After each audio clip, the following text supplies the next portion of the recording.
സങ്കീർത്തനം 62 അധ്യായം 9 മുതലുള്ള വാക്യങ്ങൾ. മർത്യൻ ഒരു നിശ്വാസം മാത്രം, വലിയവനും ചെറിയവനും ഒന്നുപോലെ മർത്യൻ. തുലാസിൻ്റെ തട്ടിൽ അവർ പൊങ്ങിപ്പോകും. അവർ മുഴുവൻ ചോർന്നാലും ശ്വാസത്തേക്കാൾ ലഘുവാണ്. ചൂഷണത്തിൽ ആശ്രയിക്കരുത്. കവർച്ചയിൽ വ്യർത്ഥമായി ആശ വയ്ക്കരുത്. സമ്പത്ത് വർദ്ധിച്ചാൽ അതിൽ മനസ്സു വയ്ക്കരുത്. ദൈവം ഒരു പ്രാവശ്യം അരുളിച്ചെയ്തു, 2 പ്രാവശ്യം ഞാൻ അത് കേട്ടു. ശക്തി ദൈവത്തിൻ്റേതാണ്. കർത്താവേ, കാരുണ്യവും അങ്ങയുടേതാണ്. അവിടുന്ന് മനുഷ്യന് പ്രവൃത്തിക്കൊത്ത പ്രതിഫലം നൽകുന്നു. കാരുണ്യവാനായ ഈശോയെ, അങ്ങയുടെ അനന്തമായ പരിപാലനയും സ്നേഹവും ഞങ്ങളുടെ മേലുണ്ടാകണമേ.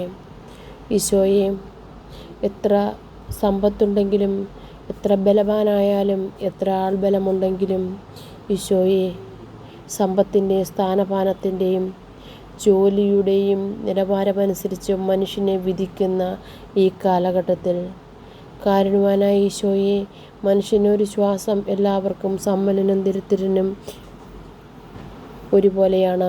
അവൻ്റെ രക്തത്തിൻ്റെ നിറവും സമ്പന്നനോ ദരിദ്രനോ ജാതിയോ മതമോ നോക്കുന്നില്ല. ജോലിയുടെ ഉയർച്ചയോ താഴ്ചയോ നോക്കുന്നില്ല. മരിക്കുമ്പോൾ ജോലി ഉള്ളവനും ജോലിയില്ലാത്തവനും, ദരിദ്രനും സമ്പന്നനും ഭിക്ഷക്കാരനും 6 അടി മാത്രം. ഇത് ചിന്തിച്ച് ഈശോയെ, അങ്ങ് നൽകുന്ന ദാനമാണ് ഓരോ നിമിഷമെന്ന് വിചാരിച്ച് പാപബോധവും പശ്ചാത്താപത്തോടും കൂടി ഈശോയെ ജീവിക്കുവാനുള്ള കൃപ നൽകി അനുഗ്രഹിക്കണമേ. കൃപയാണ്, ദൈവത്തിൻ്റെ അനുഗ്രഹമാണ്, ദൈവ കരുണയാണ് ഏറ്റവും വലിയ സമ്പത്തെന്ന് വിവേകിച്ചറിഞ്ഞ് ഈശോയെ ജ്ഞാനിയായി ജീവിക്കുവാൻ, ദൈവത്തിൻ്റെ സമ്പത്ത്, ദൈവകൃപയുടെ അനുഗ്രഹത്തിൻ്റെ സമ്പത്ത് നേടുവാനുള്ള കൃപ ഞങ്ങളുടെ കുഞ്ഞുങ്ങളുടെയും മക്കളുടെയും മാതാപിതാക്കന്മാരുടെയും പൂർവികരുടെയും അവരുടെ തലമുറയുടെ മേൽ അനുഗ്രഹം തരണമേ.